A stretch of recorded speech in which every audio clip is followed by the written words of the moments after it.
네, 안녕하세요. 우리 지수 로그 함수의 활용 문제 중에서 발전 문제 풀이를 시작하도록 하겠습니다. 먼저 11번 문제를 볼 텐데요. 공간이 좀 적어서 선생님이 따로 빼서 문제를 풀어볼게요. 네, 그러면 11번 문제 보겠습니다. 자, 다음 부등식이 모든 실수 x에 대해 성립하도록 하는 실수 a 값의 범위를 구해보라는 문제네요. 지금 구해야 되는 게 뭐냐면 a 값의 범위예요. 지금 요 식에 보시면 a가 이렇게 들어가 있네요. 부등식의 형태를 보시면 지수가 포함이 되어 있어요. 그리고 이렇게 복잡한 지수가 반복될 때는 보통 우리가 무엇을 사용해서 문제를 풀었었죠? 네, 수업 시간에 한번 했었는데요. 치환을 해서 문제를 좀 정리해서 풀었던 기억이 나시죠? 그래서 치환을 해볼 거예요. 그러면 어떤 식을 치환을 할지 보시면은요. 딱 보이는 친구도 있겠지만 안 보이는 친구도 있을 것 같아서 한번 정리해 볼게요. 4의 x제곱은 이렇게 바꾸실 수 있죠. 2의 제곱에 x. 그러면은 얘는 또 다시 x와 2를 바꾸면 2의 x의 제곱으로 바꾸실 수 있겠네요. 그렇죠. 그 다음에 2의 x 플러스 2 같은 값은 지수 법칙 사용하시면 이렇게 바꾸게 되고요. 4 곱하기 2의 x제곱 이렇게 쓰실 수 있죠. 그럼 결국에 반복되는 식의 형태가 어떻게 되냐면 2의 x제곱이라는 식을 치환할 수 있겠네요. 자, 그러면 한번 치환을 해볼게요. 자, 그러면 11번 문제 보겠습니다. 자, 부등식이 모든 실수 x에 대하여 성립하도록 하는 실수 a 값의 범위를 구해보는 문제예요. 즉, 구해야 되는 게 a 값의 범위죠. 그래서 여기 a, 요 값 잘 보시고요. 자, 이러한 형태의 부등식 우리가 한번 본 적이 있는데요. 방정식으로 다뤘었던 것 같아요. 자, 수업 시간에 이거 어떻게 풀었던지 기억이 나시나요? 네, 반복되는 것을 치환했던 기억이 나시죠?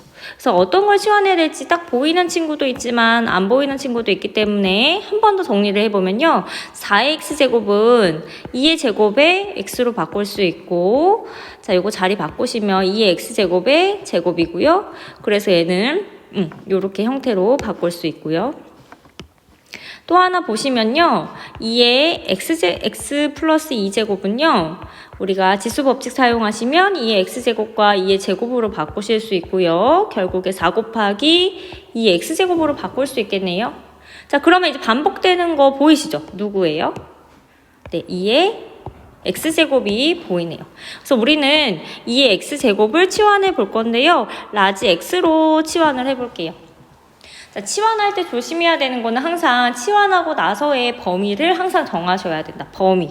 자, 그러면 이 x제곱을 라지 x로 치환했을 때 이 라지 x의 범위를 꼭 정하셔야 되는데, 자, 이 x제곱 그래프 보시면은 이렇게 되어 있으니까 요 함수 값은 항상 0보다 크게 되죠. 그래서 라지 x는 0보다 크다라는 범위를 꼭 쓰시고 식을 정리하셔야 돼요. 그러면 식을 정리해 볼게요. 자, 그러면 어떻게 쓸 수 있냐면, 자, 첫 번째 4의 x제곱은 x제곱으로 바꿀 수 있고요. 빼기. 그 다음에 a 곱하기 2의 x 플러스 2제곱은 4x로 바꿀 수 있네요. 이렇게요. 그쵸? 얘가 지금 x제곱이고 4x예요. 한 번 더 정리할게요. 그러면 x제곱에 마이너스 4ax 넘길게요. 2항 플러스 4 0보다 크거나 같아야 한다. 어느 범위에서 x가 0보다 큰 범위에서 성립해야 한다라는 거죠. 항상 성립해야 한다. 자, 그러면 요거 2차 부등식이잖아요. 그래서 함수로 바꿔서 그래프로 한번 좀 풀어볼게요. 자, 함수로 바꿀 때 는 y로 바꿔서 이제 그래프를 작성을 했었죠. 그래서 좌변의 그래프 그려보시면은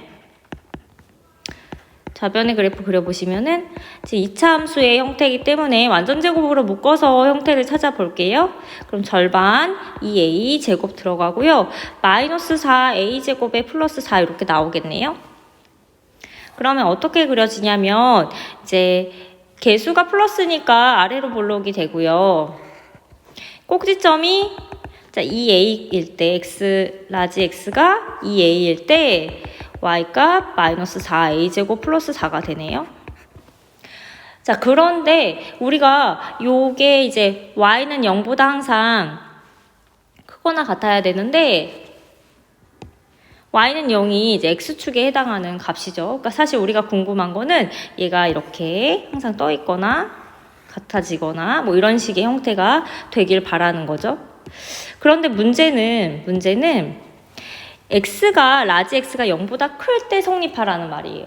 그러니까 모든 라지 x가 아니라 지금 x 범위가 한정되어 있죠. 그래서 이 라지 x가 0보다 큰 범위에서 성립해야 되기 때문에 이 0의 위치가 어디 있는지를 좀 구별을 해주셔야 돼요.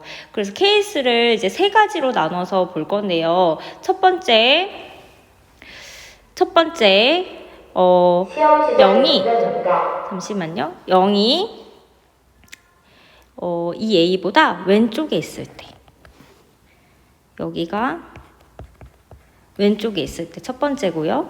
두 번째 여기 있을 때, 세 번째 이 a보다 클 때 이렇게 따져볼 거예요. 자, 첫 번째부터 볼게요. 그러면은 첫 번째 일단은 라지 x가 0이 이 a보다 왼쪽에 있을 때요. 그래서 이 a 값이 0보다 클 때 이렇게 볼게요. 자, 그러면 요 범위에서 지금 이렇게 요 범위에서 항상 y는 0보다 크거나 같아야 돼요. 그러니까 x축보다 크거나 같으려면 결국에 요 분홍 색깔 색칠한 부분의 그래프가 최소값이 0보다 크거나 같다라는 걸 보이시면 되는 거죠. 최소값이 y값이 0보다 크거나 같아야 되니까. 그러면 요 부분에서 최소값은 어디예요? 네, 그렇죠. 꼭지점 부분이 해당이 되겠죠. 꼭지점 부분이요. 그래서 최소값은 어디냐면 요 부분이죠. 그래서 최소값을 쓰시면 최소값이 마이너스 4a제곱 플러스 4인데 이 부분이 이제 최소값이 되고 얘가 0보다 크거나 같기만 하면 나머지 함수값들은 당연히 0보다 크거나 같겠죠. 그래서 이거 계산을 해볼게요. 그러면은 마이너스 4a제곱이 마이너스 4가 되고요. a제곱이 1보다 작거나 같아서 푸시면 마이너스 1보다는 크거나 같고 1보다 작거나 같아요. 그런데 지금 구간이 A가 0보다 큰 구간에서 지금 마이너스 1과 1 사이의 값이 나왔기 때문에 최종적인 값은 A가 0보다 크면서 마이너스 1과 1 사이여야 하니까 최종적으로 교집합을 해주게 되면은 A 범위 어떻게 나올까요? 그렇죠. 0보다는 크고 1보다는 작거나 같다. 요게 첫 번째 범위에서 A 값의 범위가 되겠죠. 이해되시나요? 두 번째로 갈게요. 두 번째는 뭐냐면 아까 처음에 설명했듯이 이제 x가 0이 딱 꼭지점에 있을 경우예요. 그러면 어떻게 되냐면 결국에 꼭지점의 값 이 a가 0이라는 말이죠. 즉 a가 0일 때를 살펴보는 거예요. 그러면 함수식에서 a 대신에 0을 대입해 봅시다. 여기 a 대신에 0을 이렇게 대입을 해보시면 어떻게 나올까요? 라지 x제곱 플러스 4가 되네요. 이 식이 되네요. 그럼 a가 0일 때 요 함수식이 항상 0보다 크거나 같은지를 보시려고 하는데요. 자, 어떤 수를 제곱했고 더하기 4를 했어요. 이미 실수를 제곱하면 0보다 크거나 같은데 더하기 4까지 했으니까 항상 0보다 크거나 같게 되는 거 맞나요? 그렇죠. 그러니까 결국에 a가 0일 경우에는 이 식 자체가 항상 함수가 0보다 크거나 같다라는 게 확인이 되었죠. 이해되시죠? 그러니까 이 두 번째 범위에서는 a가 0일 때는 항상 성립한다. 이거는 항상 성립. 세 번째 볼게요. 세 번째는 어떻게 됐었냐면 x는 0이 이렇게 꼭지점 오른쪽에 있을 때요. 그러면은 이 a보다 0이 더 큰 경우죠. 즉 a가 0보다 작을 때. a가 0보다 작을 때. 그러면 보시면요. 이번에는 요 범위가 되는 거예요. 어느 범위냐면 0보다 큰 부분에서 x가 0보다 큰 부분에서 항상 0보다 이제 크거나 같은지를 보셔야 하니까 여기 노란색 구간에서 이제 0보다 크거나 같은지 보시면 되는데요. 근데 보시면은요.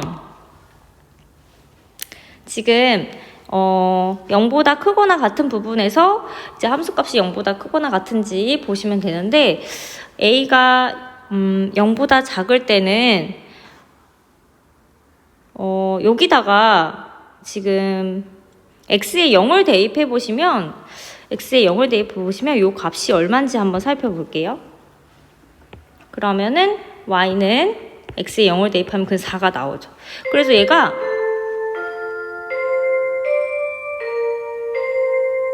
요 부분이 4가 돼요.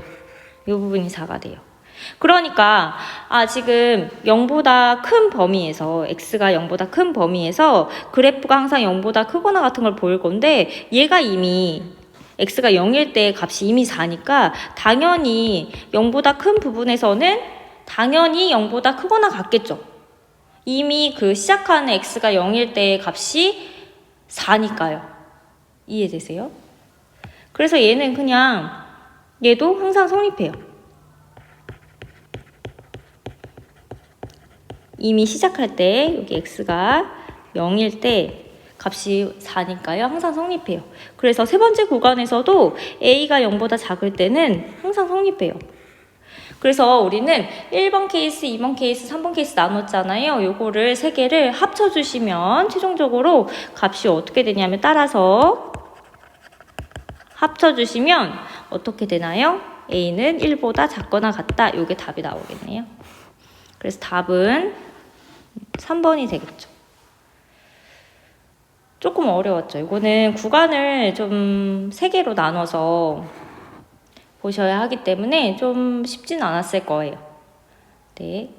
그러면 12번 문제로 넘어가겠습니다. 자, 12번 문제 한번 읽어보겠습니다. 자, 효영이가 구입한 어떤 물건은 구입한 날로부터 1년이 지날 때마다 가치가 10%씩 하락한다고 한다. 60만 원을 주고 구입한 이 물건의 가치가 6만 원 이하로 떨어지는 것은 최소 몇 년 후인지 구하시오 라고 했네요. 자, 이 문제 보기 전에 요거를 한번 예를 들어볼게요. 우리가 1,000원짜리 아이스크림을 사러 갔어요. 그런데 10% 할인을 한대요. 그러면 우리 얼마에 살 수 있는 거예요? 바로 계산되시죠? 10%면은 100원이니까 요거 빼시면은 900원에 살 수 있구나라는 거 바로 계산되시죠? 자, 요거 어떻게 했냐면은 1,000원에 10% 빠지니까 결국에 90%, 100분의 90을 한 900원에 우리가 사 먹을 수 있겠다라는 거 계산이 되시죠? 같이 요거를 적용해 볼게요. 자, 1년이 지날 때마다 가치가 10%씩 하락한대요.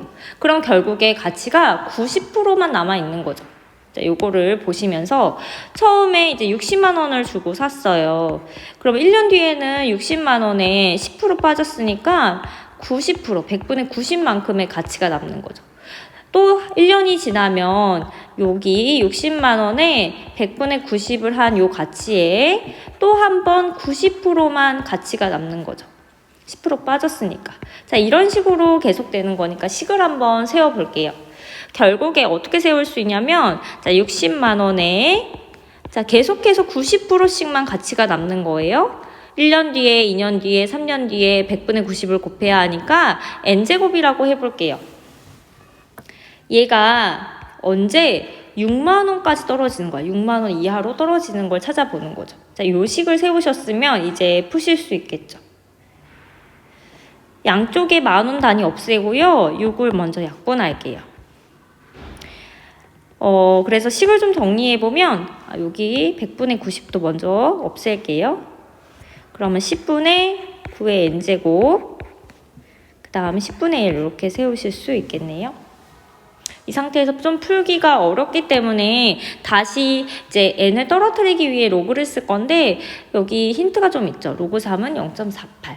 그러니까 우리가 상용 로그를 써야겠다라는 생각이 들 수 있고요.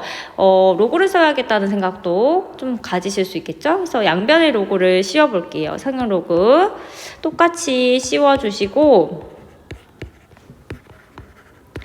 지금 밑이 10이니까 1보다 크기 때문에 부등호 방향 그대로고요. 자, 여기서 좀 정리를 해보면요. n제곱 떨어뜨릴 수 있겠죠. n제곱 떨어뜨려 주시고 자, 로그 10분의 9는 진수 쪼개기 하면서 빼기로 바꾸실 수 있어요. 로그 9 빼기 로그 10이고요. 로그 10분의 1은 10의 마이너스 1제곱이니까 마이너스 밖으로 뽑아내실 수 있겠네요. 한 번 더 정리합시다. 로그 9는요. 3의 제곱이잖아. 9가 3의 제곱이죠. 그래서 이 앞으로 꺼내고 로그 3으로 바꾸실 수 있고 자, 로그 10은 1이에요. 마이너스 로그 10은 1이네요. 마이너스 1. 이 상태에서 계산을 해볼게요. 로그 3이 주어졌으니까 2 곱하기 로그 3에 0.48 대입. 그러면 여기는 0.96이거든요. 그러면 마이너스 0.04n 얘가 마이너스 1보다 작거나 같고요. 자, 그러면 얘는 0.04n이 마이너스만 일단 넘겨볼게요. 이렇게 되고 결국에 0.04는 100분의 4인데 오른쪽 이항해 보시면 4분의 100이 되고요. 그래서 약분하면 25가 되겠네요. 결국에 n이 25보다 크거나 같다라는 값이 나오니까 답은 최소 25년. 25년 이후에 6만 원 이하로 떨어진다라는 거 아실 수 있겠죠. 네, 여기까지 정리해 주세요.